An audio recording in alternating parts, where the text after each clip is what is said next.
આજે 24મી માર્ચ 2026 રોજ વિધાનસભામાં યુસીસી બિલ ઉપર ચર્ચા થઈ. અત્યારે રાતના 11:30 વાગ્યા છે. વિધાનસભાના મીડિયા રૂમમાંથી હું બોલી રહ્યો છું ત્યારે યુસીસી બિલ ઉપર મેં વિધાનસભાના ગૃહમાં મારા વિચારો રજૂ કરતા કહ્યું કે ये जमीन नहीं थी जब ये आसमान नहीं था, फक्त यकीन था कि हर्षू गुमा कहीं नहीं था, लगी थी बस्ती में गुर्बत की आग भी कैसी कि लोग जल भी रहे थे और धुआं कहीं नहीं था. જ્યારે આ સંવિધાન નહોતું, લોકસભા, રાજ્યસભા, વિધાનસભા, કાયદા, નિયમ, અધિનિયમ, વિનિયમ કશું જ નહોતું દુનિયામાં, ત્યારે શું હતું? તો ત્યારે સમાજ હતો, નાના નાના સમાજના ગ્રુપ હતા, કબીલાઓ હતા, એની પોતપોતાની પ્રથાઓ, પરંપરાઓ, એની પ્રણાલીઓ, રૂઢિઓ, એવું બધું હતું. એટલે કબીલા વાઇઝ સમાજ જીવતો હતો અને પોતપોતાની રીતે કોણ ક્યાં લગ્ન કરશે, કોણ ક્યાં છૂટું થશે, કોણ ક્યાં છોકરા કરશે, બધું જ પોતાની પ્રણાલીથી નક્કી થતું હતું. અને પ્રણાલીગત રીતે સમાજ ઇવોલ્વ થતા થતા આગળ વધતા છેલ્લા 1000 વર્ષમાં પ્રગતિ કરીને સમાજ 2026માં પહોંચ્યો. પછી ભાજપને એમ લાગ્યું કે આ પ્રણાલી ખોટી છે. એટલે સરકારને હવે આપણે ક્યાં લગ્ન કરશું, ક્યારે લગ્ન કરશું, શું કરશું, એ બધામાં રસ છે. આજે ભારતના બંધારણના આર્ટિકલ 44 નો હવાલો લઈ અને યુસીસી બિલ લાવવામાં આવ્યું. મેં વિધાનસભાની અંદર ધ્યાન કર્યું સરકારનું કે આર્ટિકલ 44 ની તરત નીચે જુઓ તો આર્ટિકલ 45 માં એવું લખ્યું છે કે તમામ બાળકોને સમાન શિક્ષણ મળવું જોઈએ. તો સરકાર સમાન શિક્ષણ આપવામાં એને રસ નથી. બાબા સાહેબ પોતે આર્ટિકલ 45 માં જ લખીને ગયા છે. 45 વાળી કોઈ વાત સરકાર માનવા તૈયાર નથી. એક ગરીબનો દીકરો અને એક અમીરનો દીકરો, એ બંનેને સમાન શિક્ષણ નથી મળતું. એ બાબતની ચિંતા ભાજપને નથી. પણ ગરીબ હોય કે અમીર હોય, છોકરા ભણશે ક્યાં, એને છોકરા કેટલા થશે, એ છોકરા પાછળ ક્યાં પૈણાવા, એ બધું આને રસ છે. અને આર્ટિકલ 44 ની તરત ઉપર આર્ટિકલ 43 એમાં એમ લખ્યું છે કે રાજ્ય સરકારે કાયદો બનાવીને કે આર્થિક જોગવાઈ કરીને કે યોજના બનાવીને ખેતી અને ઉદ્યોગ સાથે જોડાયેલા મજૂરોના કલ્યાણ માટે વ્યવસ્થા કરવી. ગુજરાતમાં ખેતી મજૂરી કરતો વર્ગ બહુ વિશાળ છે. ભાગ્યું રાખ્યું કહેવાય. આખા આદિવાસી પટ્ટામાંથી હજારો ભાઈઓ બહેનો સૌરાષ્ટ્રમાં અને અન્ય વિસ્તારોમાં મજૂરી કરવા આવે છે, ખેતી મજૂરી. કેટલાક આદિવાસી પરિવારના વ્યક્તિઓ અમદાવાદ કે સુરત જેવા મહાનગરોની અંદર ઇન્ફ્રાસ્ટ્રક્ચરના કામમાં મજૂરી કરવા આવે છે, બાંધકામમાં. આ મજૂરી કરનારા લોકોના જીવનમાં અને જેને ત્યાં મજૂરી કરે છે માલિકના જીવનમાં સમાનતા આવે એવું કરવાનું સૂચન બાબા સાહેબ આંબેડકરે સંવિધાનના આર્ટિકલ 43 માં આપ્યું છે. પણ ભાજપને આર્ટિકલ 43 માં રસ નથી ને આર્ટિકલ 45 માં રસ નથી. એને તો વચ્ચેથી હિન્દુ મુસલમાનનો રસ્તો કાઢવો છે. નથી ગરીબોનું કંઈ વિચારવું, નથી બાળકોના શિક્ષણનું કંઈ વિચારવું. પણ ચૂંટણી માતા આવ્યા છે એટલે એનું સ્વાગત યુસીસી થી કરવાનું છે. જો એનાથી ચૂંટણી માતા પ્રસન્ન થાય, યુસીસી આવે, હિન્દુ મુસલમાન ભારત પાકિસ્તાનની ચર્ચાઓ થાય, તો શિક્ષણની ચર્ચા ગાયબ થઈ જાય, આરોગ્યની ચર્ચા ગાયબ થઈ જાય. અને એવી રીતે આ યુસીસી ની અંદર એક બે વસ્તુ મારે ધ્યાનમાં દોરવા જેવી છે કે આ યુસીસી ના કાયદાની કલમ 2 માં ભાજપ સરકારે એવું લખ્યું છે કે આ યુસીસી નો આખો કાયદો આદિવાસી સમાજને લાગુ નહીં પડે. પણ સાથે સાથે કલમ 6 માં એવું લખ્યું છે કે ગુજરાતમાં રહેતા હોય અથવા ગુજરાતના વતની હોય પણ ગમે એ રાજ્યમાં રહેતા હોય, એ માણસ જો લગ્ન કરે તો ફરજિયાત યુસીસી અંતર્ગત જ લગ્નની નોંધણી કરાવવી. હવે લોચો જુઓ કે ગુજરાતનો કોઈ આદિવાસીનો દીકરો કે આદિવાસીની દીકરી બિન આદિવાસી સાથે ગુજરાતમાં જ લગ્ન કરે તો એક વ્યક્તિને કાયદો લાગુ નહીં પડે, બીજાને લાગુ પડશે તો નોંધણી કયા નિયમ પ્રમાણે કરવી? આખી ભાજપ સરકારને ખબર જ નથી. આદિવાસીનો દીકરો બિન આદિવાસી છોકરી સાથે લગ્ન કરે તો નોંધણી કયા નિયમ પ્રમાણે કરવી? આદિવાસીને તો યુસીસી લાગતો નથી, આ બાજુ લાગે છે તો એકને લાગ્યો ને એકને ના લાગ્યો. આ તો કેસરીયો રંગ તને લાગ્યો, એલા ગરબા કેવો કેવો રંગ તને લાગ્યો, આને આ લાગ્યું ને આને. આ તો લોટરી જેવો કાયદો આવ્યો. કોના ભાગમાં આવો ચિઠ્ઠી ખેંચી તો કે આને લાગ્યો ને આને ના લાગ્યો. આ કોઈ લોટરી છે? સરકારે આનો જવાબ આપવો જોઈએ કે એક દીકરો કે દીકરી આદિવાસી હોય, સામેનું પાત્ર બિન આદિવાસી હોય તો ક્યાં નોંધણી કરશો? હવે આનો જવાબ એમની પાસે નથી. બીજું એમણે એવું કીધું કે 60 દિવસમાં લગ્નની નોંધણી કરાવવી ફરજિયાત છે. ના કરાવો તો સજા અને દંડ.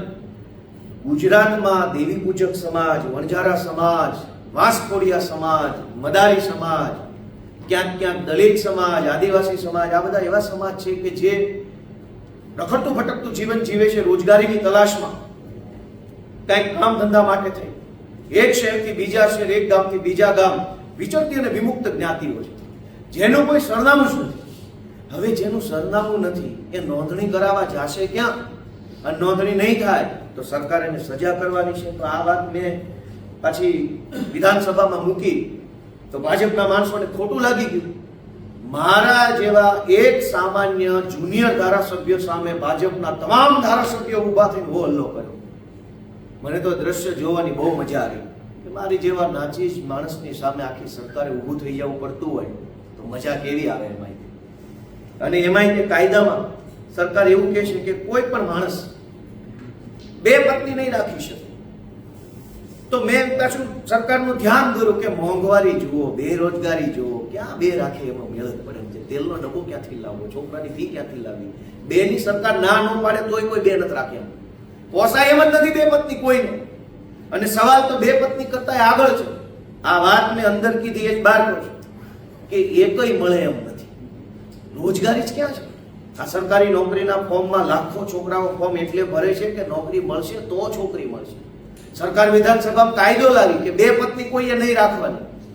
એટલે અમે એમ કહીએ છીએ કે એક એકનો મેળ પડે એવો કાયદો લાવો. આ એકનો મેળ નથી, તમે બેની ના પાડો છો. અને એમાંય કોઈ પુરુષ બે પત્ની રાખે તો ભાજપની સરકારે કાયદા પ્રમાણે એને ગુનો ગણ્યો છે. પણ કોઈ મહિલા છેતરપિંડી કરીને 4 પુરુષ સાથે લગ્ન કરી લેતો, કેમ કે અત્યારે સમાજમાં છોકરીઓ મળતી નથી, વાંઢા છોકરાઓની સંખ્યા વધી છે. એટલે મા બાપની લાગણીઓને છેતરીને કેટલાક એજન્ટો અને દલાલો એવા સક્રિય થયા છે કે જેના છોકરા વાંઢા હોય એના ઘરે જઈને એમ કે તમારા છોકરાનું વ્યવસાય કરાવી દો, અમને 2 લાખ રૂપિયા દેશો એટલે છોકરી તમને પરણાવી દઈએ. પછી એ દલાલ એક જ છોકરી 10 આદમી હારે પરણાવે અને 10 પાસેથી પૈસા પડાવે. હવે એક પુરુષ બે પત્ની નહીં રાખી શકે તો પેલી લૂંટેલી દુલ્હન છે એ 10-10 જણા હારે પવણે છે અને 10-10 પરિવારોની લાગણીઓ સાથે રમે છે, વાંઢા છોકરાઓના જીવન સાથે ખિલવાડ કરે છે. એનો કોઈ કાયદો હર્ષસંઘવી લાવે છે કે નહીં એ મેં પૂછ્યું તા એને ગમ્યું નહીં. અને બધા મારે વિરુદ્ધમાં ચોટી પડ્યા, ગોપાલ ઇટાલિયા માફી માંગે. કાંઈ વાંધો નહીં, તમે રાજી રહેતો હતા માગી. પણ લૂંટેલી દુલ્હનનું શું? દોસ્તો, આ યુસીસી ના કાયદામાં લીવ ઇન રિલેશનશિપ એનું ગુજરાતી થાય કે લીવ એટલે જીવવું, રિલેશનશિપ એટલે સંબંધમાં જીવો. આપણે ત્યાં મહાભારતની કથા, દેશમાં કોઈ એવો માણસ નહીં હોય જેને નહીં સાંભળે હોય. મહાભારતમાં કર્ણનું પાત્ર છે. એનો જન્મ માતા કુંતીના પેટે થયો. કુંતી અને સૂર્યદેવના પુત્ર તરીકે કર્ણને માનવામાં આવે છે. પણ કથા એવી છે કે કુંતી અને સૂર્યના લગ્ન નહોતા થયા, એટલે એ સંતાન કાયદેસરનું સંતાન ન ગણાય. અને એટલે અર્જુનનો સગ્ગો ભાઈ હોવા છતાં પણ કર્ણને દાસી પુત્ર તરીકે સમાજમાં સ્થાન મળ્યું, અપમાનિત થવું પડ્યું, એને સ્થાન ન મળ્યું. અર્જુન અને પાંડવો જે છે એ રૂલિંગ પોઝિશનના માણસો હતા, એની સભામાં એને સ્થાન ન મળ્યું અને સામે બેસવું પડ્યું. શું કામ? કે કર્ણને ઇતિહાસે, સમાજે, આપણી પરંપરાએ ઇલેજિટિમેટ ચાઇલ્ડનો દરજ્જો આપ્યો, અનઓરસ બાળક. હવે ગુજરાતની વિધાનસભામાં ભાજપની સરકાર બિલ લઈ આવી છે કે એક છોકરો ને એક છોકરીએ લગ્ન ન કરવા હોય તો લીવ ઇન રિલેશનશિપમાં નોંધણી કરાવીને રહી શકશે. અને લીવ ઇન રિલેશનશિપમાં એટલે કે ઉધડો સંબંધ, કાંઈ જવાબદારી જેવું કાંઈ નહીં, એમાં આગળ પાછળ ઢાળ ઉલાળ ધરાળ કાંઈ નહીં, સીધો ઉધડો સંબંધ ફાવ્યું ત્યાં સુધી રહેવાનું, ન ફાવે છૂટું. છૂટાછેડાની માથાકૂટને એવી વ્યવસ્થા હર્ષસંઘવી ભાજપ સરકારે આપણા જુવાનીઓને કરી આપી. શું સમાજને આ માન્ય છે? લીવ ઇન રિલેશનશિપની નોંધણી થશે ગુજરાતમાં. પહેલા તો શું હતું કે કાયદો નહોતો તો ડરતા શરમાતા બીતા કદાચ 4-5 લિવિંગ કરાર થતા હોય નોટરી ઉપર. હવે તો કાયદાનું સ્વરૂપ આવ્યું. એટલે જેને બહુ લાંબી જવાબદારી નહીં નિભાવવી હોય, જેને લગ્નનું, છોકરીનું પાછળનું જીવન નિભાવવું નહીં હોય, એ છોકરા 1-2 વર્ષ પૂરતા લિવ ઇન રિલેશનશિપ નોંધણી કરાવી લેશે અને 2 વર્ષ પછી કહેશે કે ભાઈ આ તો લિવ ઇન છે, આ ક્યાં લગ્ન છે? તો શું કરવાનું? બીજેપી પાસે કોઈ જવાબ નથી એ વાતનો. મેં એમ પૂછ્યું કે લીવ ઇન રિલેશનશીપમાં સરકારે નિયમ બનાવ્યો છે કલમ 385 કે એક છોકરો અને એક છોકરી લગ્ન કર્યા વગર ભાજપ સરકારે બનાવેલા યુસીસી કાયદા અંતર્ગત લીવ ઇન નો કરાર રજીસ્ટર કરાવે તે ભેગા રહે અને જે છોકરા થાય એ છોકરા કાયદેસરના છોકરા ગણાશે એવું ભાજપ સરકારે આજ કીધું. કર્ણ કાયદેસર નહોતો પણ ભાજપ વાળા કાયદેસરના કરી દીધા અનોરસ બાળકો. ક્યાં આપણી પરંપરા મહાભારત વખત અને ક્યાં નવા આવ્યા બુદ્ધિશાળી માણસો હતા કે કોઈ સમાજ દુનિયાનો એવો નથી કે જ્યાં એક સ્ત્રી અને એક પુરુષ લગ્ન કર્યા વગર હારે રહે ને એને કાયદેસરના છોકરા થાય. હવે ગુજરાતમાં થશે અને જવાબદારી શું? તો કે કાંઈ નહીં. તો હવે છોકરા થયાની જવાબદારી કોની? ધારો કે મમ્મી પપ્પાએ લિવ ઇન રિલેશનશીપ ભાજપ સરકાર પ્રમાણે કર્યું, 2 વર્ષ પછી ડખો થયો, તું તારા રસ્તે આ આના રસ્તે, છોકરા ક્યાં મૂકવા જવાના? ભાજપના કાર્યાલય? એટલે મને એવું લાગે છે કે દરેક ભાજપના કાર્યાલય ઉપર એક ઘોડિયા ઘરને બનાવવું પડશે અલગથી કે જે લોકો લિવ ઇન રિલેશનશીપમાં અંતર્ગત રહે, ઝઘડો થાય, છોકરા મૂકીને ભાગી જાય કે બધા જ છોકરા જિલ્લા વાઇઝ કમલમ કેન્દ્ર પર મૂકી આવવાના, ભાજપ વાળાને મોટા કરશે. દોસ્તો, આજે એટલું બધું ભલે કોઈ સારું બિલ આવે, કોઈ સારો કાયદો આવે તો એમાં ના ન હોય, પણ સારું હોવું જોઈએ ને. તો સારું ના હોય તો પણ પરાણે એને સારું કેવું એ માનવતા નથી. આ આખા યુસીસી કાયદામાં સૌથી મહત્વની વસ્તુ જેના ઉપર ભાજપની આખી સરકાર મારાથી નારાજ થઈ ગઈ, ગૃહમંત્રી પોતે નારાજ થઈ ગયા અને બધા લોકો મારા ઉપર ચિલ્લમ ચિલ્લી કરવા લાગ્યા. આ કાયદાની અંદર સ્પષ્ટ રીતે એવું લખ્યું છે કે લગ્ન નોંધણી અધિનિયમ જે છે એને સરકાર રદ કરે છે. થોડાક દિવસ પહેલા ગુજરાતના ગૃહમંત્રીએ વિધાનસભાના ગૃહની અંદર નિયમ 44 પ્રમાણે એવું નિવેદન આપ્યું હતું કે સરકાર લગ્ન નોંધણી અધિનિયમ 2006 ની અંદર સુધારો કરશે. હવે સુધારો કરવા માટે એણે વાંધા સૂચનો મંગાવ્યા છે. એ વાંધા સૂચનો 30 દિવસની મર્યાદામાં આપવાના છે. એ 30 દિવસની મર્યાદા હજુ તો ચાલુ છે. હજુ તો જે કાયદો સુધારવા માટે વાંધા સૂચન માંગ્યા છે એ કાયદો તો આજ રદ થઈ ગયો. હવે જે વાંધા આવ્યા છે એને કયા કબાટમાં મૂકવાના? એનો અર્થ એક એવો થયો કે સરકારમાં કોઈ કઈ ખબર નથી, લોલમ લોલ ચાલે છે. એક બાજુ આ બાજુ વાંધા મગાય તો આ બાજુ રદ થઈ ગયું. એનો અર્થ એ છે કે અંદરો અંદર કોઈ કઈ ખબર જ નથી કે રદ થવાનું છે કે રહેવાનું છે.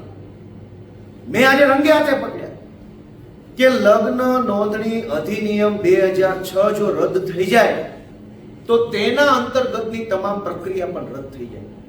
કેમ કે કાયદો અને પ્રક્રિયા એ સિક્કાની 2 બાજુ છે. કાયદો હોય તો જ કાયદાના અમલની પ્રક્રિયા હોય, કાયદો ન હોય તો એના અમલની કોઈ પ્રક્રિયા હોય નહીં.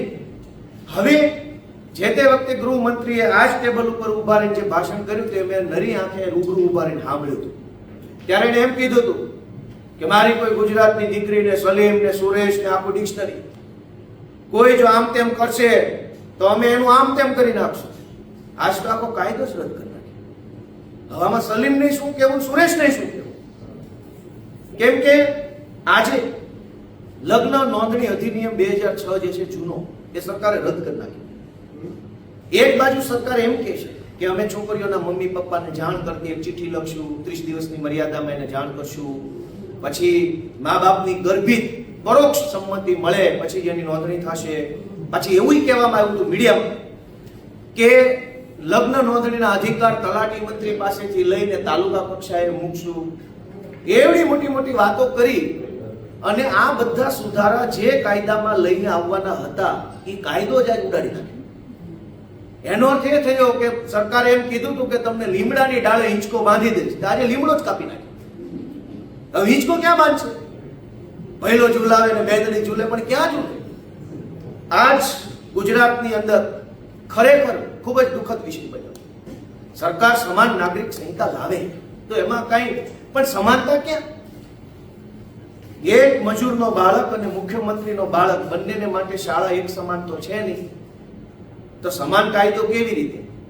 જે શાળા મુખ્યમંત્રીના બાળકને મળે છે એવી જ શાળા, એવા જ શિક્ષક, એવું જ ઇન્ફ્રાસ્ટ્રક્ચર મજૂરના બાળકને મળે તો હું માનું છું કે સરકારે સમાનતા લાવવાનું કામ કર્યું.